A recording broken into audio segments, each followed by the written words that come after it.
Presenting the classics of Sam P. Chaladurai. Sam P. Chaladurai அவர்களின் போதனை களஞ்சியத்திலிருந்து.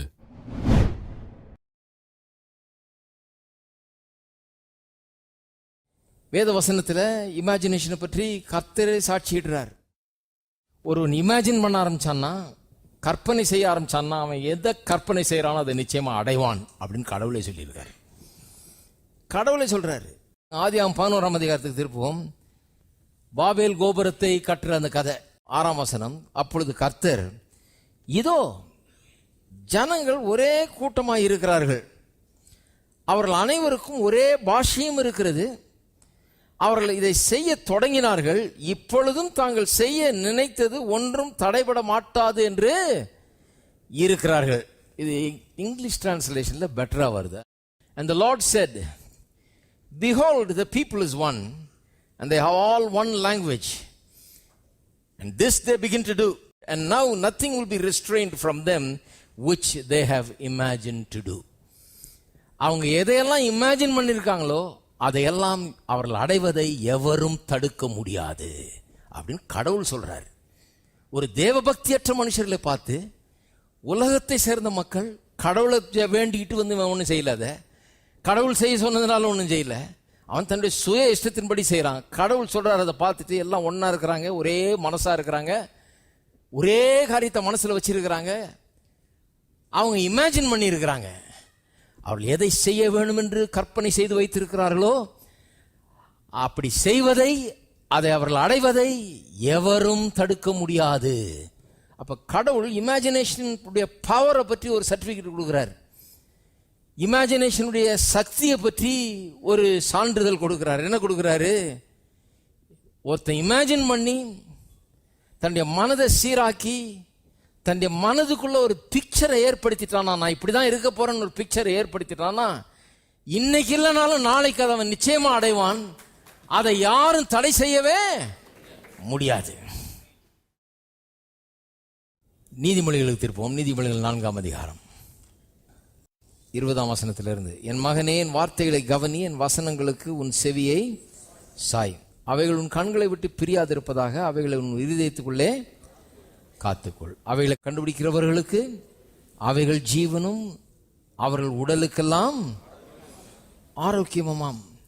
எல்லா காவலோடும் உன் இருதயத்தை காத்துக்கொள், அது நின்று ஜீவ ஊற்று புறப்படும். 20ஆம் வசனத்திலிருந்து ஒன்னொன்னா பார்ப்போம்.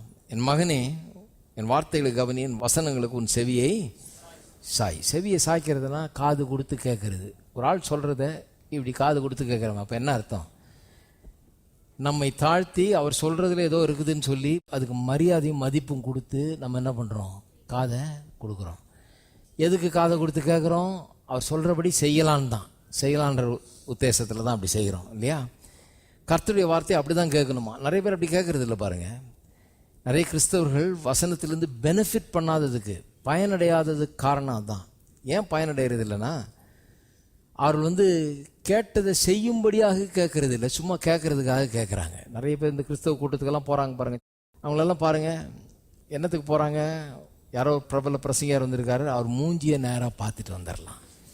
டிவியில் பார்த்துருக்கிறேன், நேராக பார்த்துடுறேன். இல்லை அப்படி ஒரு இது பாருங்க, அவர் மூஞ்சியை பார்த்துட்டு வந்துடலாம், நேராக பார்த்துட்டு வந்துடலாம் அப்படின்னு போகிறாங்க. சிலருக்கு ஊரில் நிறைய பிரசங்கியார் இருக்காங்க, இவர் எப்படிப்பட்ட பிரசங்கியார், அவங்களோட நல்லா பண்ணுறாரா, மார்க் போடுறதுக்கு வந்திருக்காங்க. அவங்க வாத்தியார் மாதிரி போய் உட்காந்து, இவர் பரவாயில்ல, இவர் கொஞ்சம் நான் கேட்டதில் கொஞ்சம் பரவாயில்ல, அதோடு போயிடுவாங்க. அவளுடைய அவங்க வசனத்தை கேட்டு அதன்படி செய்கிறதுக்காக வரல மீட்டிங்க்கு, அதை கேட்டு அதன்படி செய்யணுமேங்கிற அந்த வாஞ்சியோடு அவர்கள் வரவில்லை, அதுக்காக கேட்கவில்லை. மீட்டிங் எப்படி இருக்குன்னு பார்த்துட்டு வர்றேன், பெரிய மீட்டிங் நடக்குதாமே, எப்படி இருக்குதுன்னு பார்த்துட்டு வர்றேன். இப்படிலாம் போகிறவங்க இருக்கிறாங்க. வேடிக்கை பார்க்குறவங்க தான் நிறைய ஸ்பெக்டேட்டர்ஸ் மாதிரி. அதில் பார்த்தீங்கன்னா முக்கால்வாசி நம்ம கிறிஸ்தவங்க தான் இருப்பாங்க. அப்படியே ஓரத்தில் நின்றுட்டு வேடிக்கை பார்த்துட்டு இருப்பாங்க. யார் வந்தா, யார் போனா, இவர் வந்தார், அவர் வந்தார், இவர் போனார், இவர் பாடினார், இதெல்லாம் வேடிக்கை பார்க்கறதுக்கு வந்திருக்கிறாங்க. அதனால தான் பயனடைகிறது கிடையாது. பயனடைகிறது எப்போ? கேட்டு அதன்படி செய்யும்படியாய் கேட்குறோம் பாருங்க, அப்போ தான் பயனடைகிறோம். கேட்கறதுக்கும் செய்யறதுக்கும் இடையே வர்றது தான் மெடிடேஷன். மெடிடேஷன் பண்ணலன்னா செய்ய முடியாது. ஏன்னா விளங்கவும் செய்யாது, ஒன்றும் செய்யாது. கேட்டதோடு கிடையாது.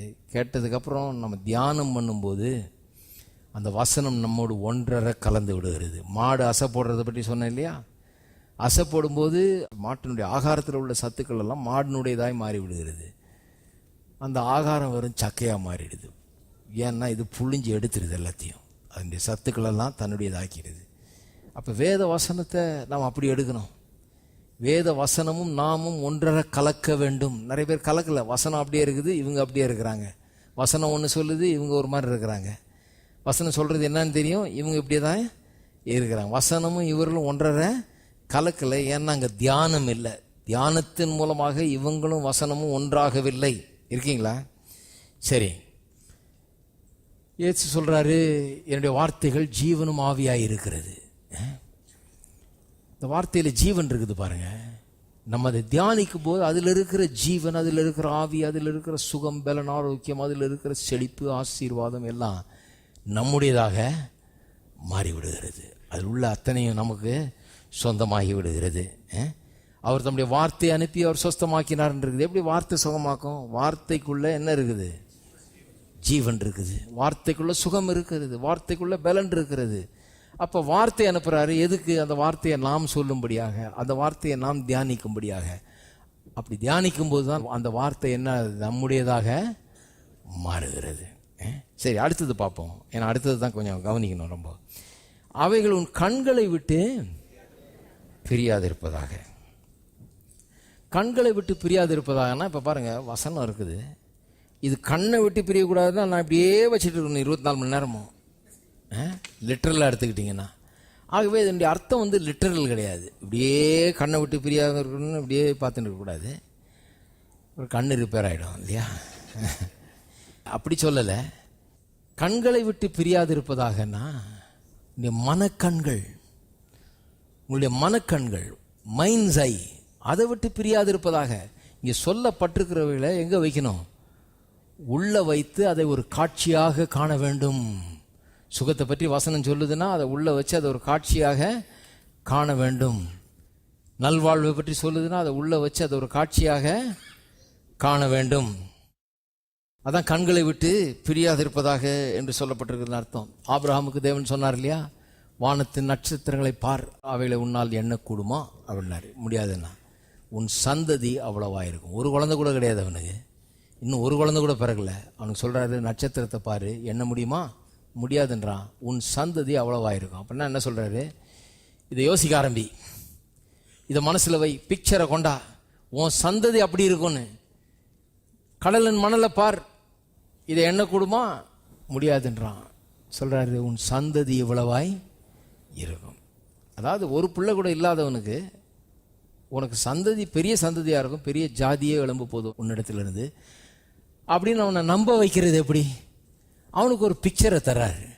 அதுக்கு நம்ம டெய்லி போய் பீச்சில் உட்காந்துக்கிட்டு மணலை எண்ணிட்டு இருக்கக்கூடாது இல்லையா? டெய்லி அங்கே போய் மணல் எண்ணிட்டு தான் பிடிச்சிட்டு போயிடுவாங்க. என்னத்துக்கு இங்கே வந்து டெய்லி என்னத்துக்கு இங்கே வந்துட்டு சுற்றிட்டு இருக்காருன்னு இல்லையா? டெய்லி அங்கே போய் பண்ண முடியாது. நான் பாருங்கள், ஒரு நாள் போய் பீச்சில் படுத்து இப்படியே மேலே பார்த்தேன், நட்சத்திரங்கள் அவ்வளோ ஜோராக இருக்குது, அவ்வளோ அருமையாக இருக்குது. அப்போ தான் தலையிலே அடிச்சிட்டு நான், ஐயோ எத்தனையோ மாசமாக சில நேரத்தில் வருஷ கணக்கில் மேலே பார்க்காமலே வாழ்ந்துடுறோமே நம்ம.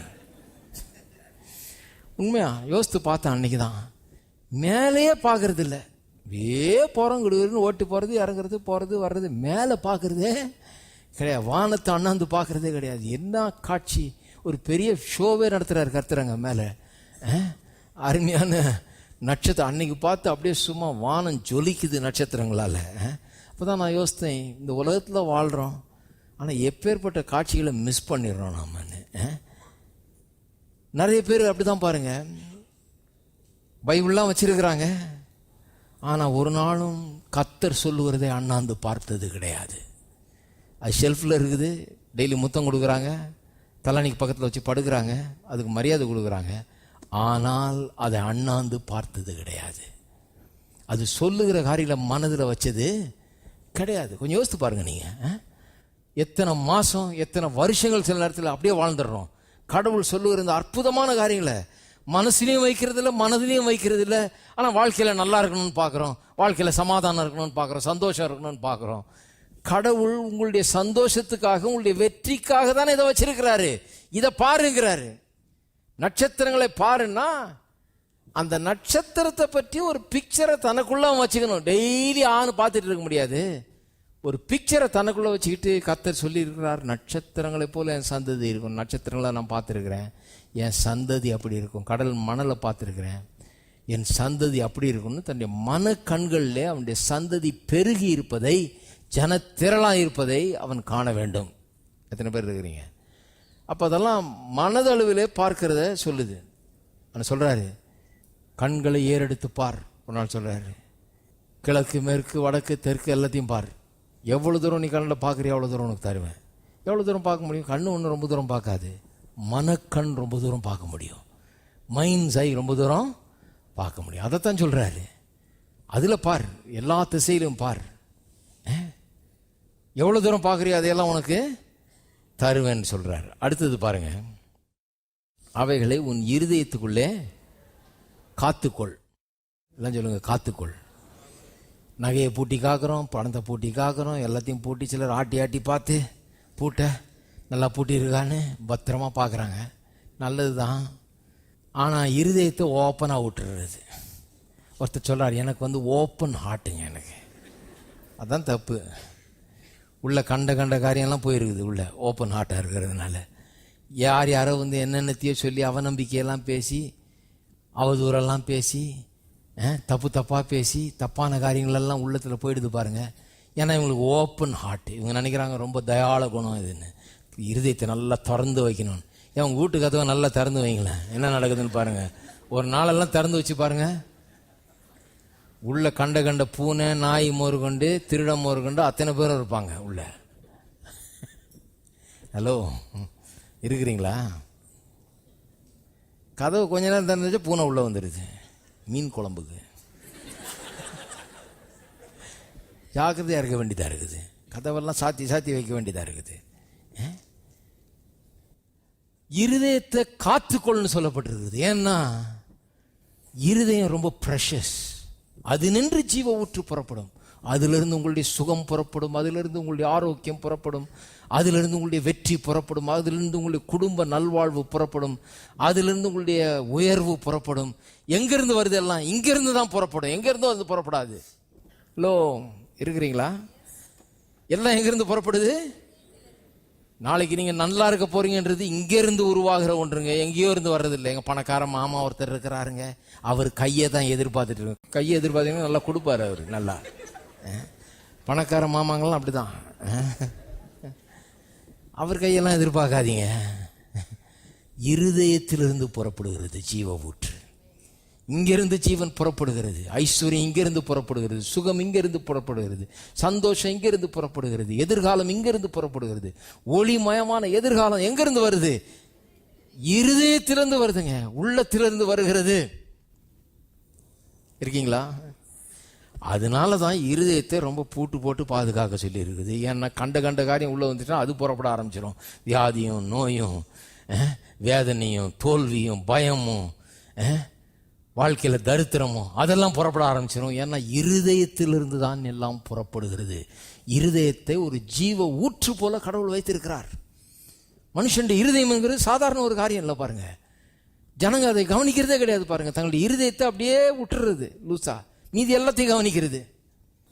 இருதயம் தான் எல்லா ஜீவ ஊற்றுக்கும் ஆதாரமாயிருக்கிறது. நல்லது உங்க வாழ்க்கையில் நடக்குதா? எங்கிருந்து நடக்கணும்? இங்கிருந்து நடக்க வேண்டும். இப்போ பாருங்க, யோசுவா 14ஆம் அதிகாரத்துக்கு திருப்புங்க. இருதயத்தை பற்றி ஒரு காரியத்தை அங்கே காண்பிக்கிறேன். 7, 8 ஆகிய வசனங்கள். இஸ்ரவேல் ஜனங்கள் அந்த முதல் தலைமுறை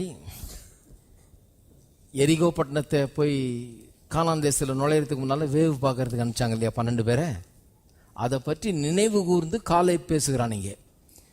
40 வருஷத்துக்கு அப்புறம் அது ஞாபகம் வருது அவனுக்கு. அதை பற்றி சொல்றான் என்ன நடந்ததுன்னு. தேசத்தை வேவு பார்க்க 7ஆம் வசனம் 14:7. கர்த்தரின் தாசனாகிய மோசே என்னை காதேஷ் பர்னேயாவிலிருந்து அனுப்புகிற போது எனக்கு 40 வயதாக இருந்தது. அப்போ எனக்கு 40 வயசுன்றான். இப்போ 80 வயசு ஆயிடுச்சு, தாண்டிடுச்சு. எனக்கு 40 வயதாக இருந்தது. என் இருதயத்தில் உள்ளபடியே அவருக்கு மறு செய்தி கொண்டு வந்தேன். இது எனக்கு ரொம்ப பிடிச்சிருக்கு பாருங்க, இவன் எப்படி சொல்றான்றது. அவருக்கு செய்தி நான் கொண்டு வந்தேன். போனேன், மோசே என்ன அனுப்புனார். அந்த டீமில் நான் இருந்தேன். 12 பேர் போன டீமில் நான் இருந்தேன். 10 பேர் உதவாகறங்க எல்லாம் வந்து துர்ச்செய்தியை கொண்டு வந்தானுங்க. நானும் யோசுவா வந்து நற்செய்தியை கொண்டு வந்தோம். நான் வந்து என்னுடைய இருதயத்தில் இருக்கிறத அவரிடத்துல சொன்னேன். எப்படி சொல்றான் பாருங்க. நான் பார்த்ததை சொல்லலை, அங்க பார்த்த ரதத்தை பற்றி சொல்லலை, பெரிய சவுத்தை பற்றி சொல்லலை, ராட்சதனை பற்றி சொல்லலை. அங்க எல்லாம் பார்த்தேன், பார்த்ததை நான் பேசவில்லை. ஹலோ, நல்லா கவனிங்க. இருதயத்தில் என்ன இருக்குதோ அதைத்தான் நான் சொன்னேன். இருதயத்தில் என்ன இருக்கு? கர்த்தர் போறதுக்கு முன்னாடி சொல்லிட்டார், இந்த தேசத்தை உனக்கு தந்தேன், இந்த தேசம் உன்னுடையது, இந்த தேசத்தை உனக்கு கொடுத்து விட்டேன்னு சொல்றாரு. அதுதான் இருதயத்தில் இருக்குது. இவன் அதையே பேசிட்டு இருந்திருக்காங்க, யோசுவாவும் இவனும் 2 பேரும் அதே தியானம் பண்ணிட்டு இருக்காங்க. இது நம்மளுது, கானான் தேசம் நம்முடையது, பாலும் தேனும் நம்முடையது, அவ்வளவுதான், நமக்கு நம்ம வளமான வாழ்க்கை, ஆசீர்வாதமான வாழ்க்கை, இப்படியே பேசிட்டு இருந்திருக்கிறாங்க. பேசிட்டு இருந்து அது நல்லா பதிவாயிடுச்சு. சொல்லுகிறான், நான் போயிட்டு வந்தேன், போயிட்டு வந்து மோசே என்னன்னு கேட்டப்ப நான் சொன்னேன், என்னுடைய இருதயத்திலிருந்து சொன்னேன், என் இருதயத்திலிருந்து நான் செய்தி கொண்டு வந்தேன். இருக்கீங்களா? உங்க இருதயம் என்ன செய்தி கொண்டு வந்திருக்கிறது? நிறைய பேருடைய இருதயம் நல்ல செய்தியை கொண்டு வர்றது இல்லை பாருங்க. ஏன்னா நல்ல செய்தியை நம்ம உள்ள வைக்கல இருதயத்தில். நம்மளை என்ன செய்தி சொல்லுங்கன்னா என்ன சொல்றோம்? அதான் பிரதர் 6 மாசமா ஒரே பிரச்சனை பிரதர், இதான் செய்தியா? இல்லை, அதான் நடக்குதுங்க, நடக்கிற உண்மையை சொல்றேங்க. அப்ப இதுதான் சத்தியமா? இதுதான் பைபிளா? ஹலோ, தலையை பிச்சுக்கலாமான்னு இருக்குதுங்க. அப்ப அது எந்த வசனம்? அது செய்தி சொல்றாங்க பாருங்க. இருதயத்திலிருந்து என்ன செய்தினா, அவங்க இருதயம் இந்த மாதிரி செய்தினால நிறைஞ்சிருக்குது. ஏன்னா கடவுள் சொன்ன எதையுமே கவனிக்கல. ஊர் உலகத்தில் யார் யார் என்ன சொன்னாங்க, வீட்டில் பாட்டியம்மா சொன்னிச்சான், இப்படியே போனீன்னா நீ அவ்வளோதான் முழுகிடுவ, ஒன்றும் இல்லாமல் போயிடுவ, இப்படி தான் உங்கள் தாத்தாவும் ஆனார், நீயும் அதே மாதிரி தான் போயிட்டுருக்க. பாட்டி சொல்லிடுச்சு, பாட்டி சொல்லு கரெக்டு, நான் வந்திருக்கிறான். இந்த மாதிரி ஆட்கள் இருக்கிறாங்க பாருங்க. இருதயத்தில் அதை தான் போட்டு நிரப்பி வச்சிருக்கிறாங்க. எங்கள் மாமா சொன்னாருங்க, எங்கள் சித்தப்பா சொன்னாருங்க, எங்கள் தாத்தா சொன்னாருங்க, எங்கள் அப்பா சொன்னாருங்க, எங்கள் ஊரில் சொல்கிறாங்க, எல்லாரும் சொல்கிறாங்க. இப்படி இருதயம் என்ன சொல்லுகிறது? உங்கள் இருதயம் என்ன சொல்லுது? ஊரில் எல்லாம் எப்படி சொல்கிறாங்கன்னு இல்லை, எல்லாரும் என்ன நினைக்கிறாங்கல்ல, உங்கள் மாமியார் என்ன சொன்னாங்கல்ல, இருதயம் என்ன சொல்லுகிறது? நிறைய பேருக்கு பாருங்க, அவங்க இருதயம் ஒன்றும் சொல்ல, யார் யாரோ சொன்னது தான் அவங்க இருதயத்தில் வந்து சேர்ந்து கிடக்குது. இருதயத்தை திறந்து விட்டுருக்குறாங்க, யார் யாரோ சொன்னதெல்லாம் பதிவாயிருக்குது. கடவுளுடைய வார்த்தைக்கு தங்களுடைய இருதயத்தை திறக்காதனால, இருதயத்தை அதில் வச்சு காக்காதனால அது அங்கே இல்லை.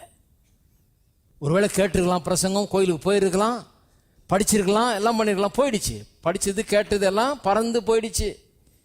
வீட்டுக்கு வந்தோன்னா பாட்டி இப்படி சொன்னோன்னா அது போயிடுச்சு வெளியே. அது போயிட்டு பாட்டி சொன்னது வந்து இப்போ அந்த இடத்த எடுத்துக்கிச்சு, அவ்வளோதான். இருதயத்தில் ஒன்றும் இல்லை. அருமையானவர்களே, நான் சொல்லுகிறேன், இருதயம் சொல்லுகிற செய்தி என்ன? நான் உங்களுக்கு இருதயத்திலிருந்து நற்செய்தி கொண்டு வந்திருக்கிறேன். கர்த்தர் நல்லவராக இருக்கிறார், உங்களுக்கு நன்மை செய்வார், உங்களை உயர்த்துவார், உங்களை ஆசீர்வதிப்பார், உங்களை மேன்மைப்படுத்துவார்.